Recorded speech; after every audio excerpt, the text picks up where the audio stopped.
Hello la communauté, c'est Koupax et aujourd'hui on se retrouve pour un tutoriel comment peindre les Fire Angels à ma façon. Je dis à ma façon parce que je l'ai fait un peu différemment de la version officielle. Par exemple, je ne peins pas en blanc l'intérieur de leurs épaulières parce que je n'aime pas du tout peindre du blanc et j'utilise aussi l'emblème des Blood Angels.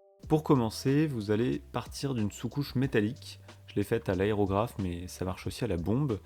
Et sinon vous pouvez prendre une sous-couche noire et ensuite repasser plusieurs fois avec du brossage à sec ou humide de métallique. Ici j'utilise du Lead Belcher ou du Iron Hands. Une fois que la base métallique est propre, on va pouvoir s'attaquer aux autres couleurs en commençant par le cuir pour les sacoches, pour le holster et également sous le métal, notamment sous le doré. Donc s'il y a des reliques sur les armes ou à sa ceinture ou bien pour le symbole de l'Aquila. Ensuite, on va déposer le rouge, ici en partant d'un rouge plutôt sombre, donc le Corn Red. Vous pouvez trouver des équivalents assez facilement. Et je vais en mettre sur le contour de ses épaulières, sur son réacteur dorsal, éventuellement sur son casque si c'est un sergent, sur une partie de son arme. Vous pouvez aussi faire des marquages sur les genoux, et ce sera déjà pas mal. Une fois que vous avez fait une ou deux couches et que la couleur est bien opaque, on va pouvoir passer sur une couleur un peu plus pétante.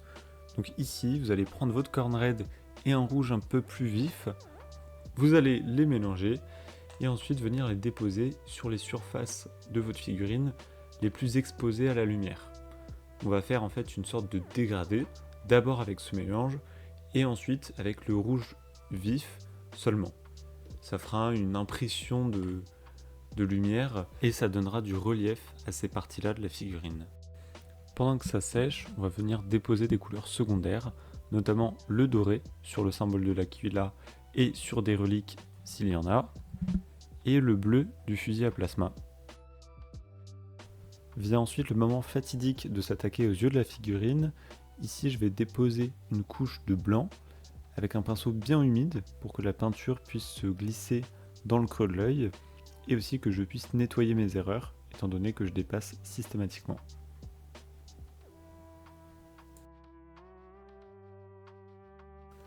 On va ensuite venir déposer les décalcomanies sur les deux épaulières de votre Space Marine, une pour le type d'unité et une autre pour le chapitre.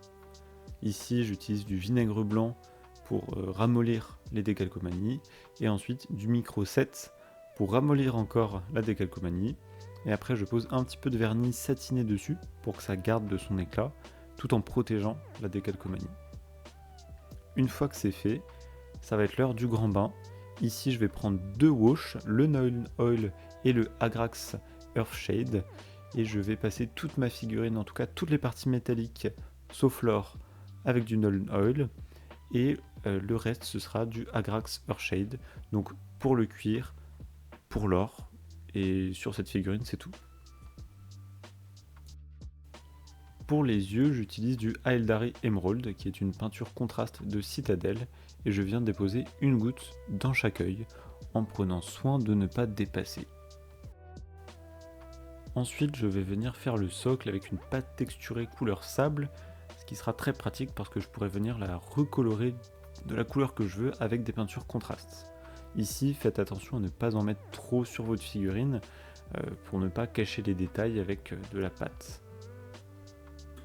Si besoin, vous pouvez utiliser un pinceau mouillé pour retirer l'excédent de pâte texturée.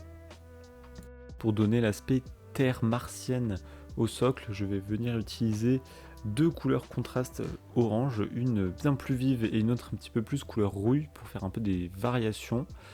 Donc le vif c'est le Magmarot Flame et à gauche c'est le Gryph-hound Orange. On va mettre ça un peu partout sur le socle, éventuellement aussi sur les pieds de la figurine légèrement pour montrer qu'elle est là depuis un petit moment. Et on va laisser sécher le temps qu'il faut. Et enfin la toute dernière étape, ça va être de finaliser le socle avec le contour en noir.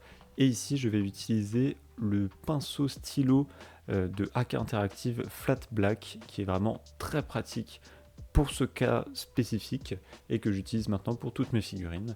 Et donc je vais faire soigneusement le tour du socle avec ce stylo qui va me donner une très belle finition.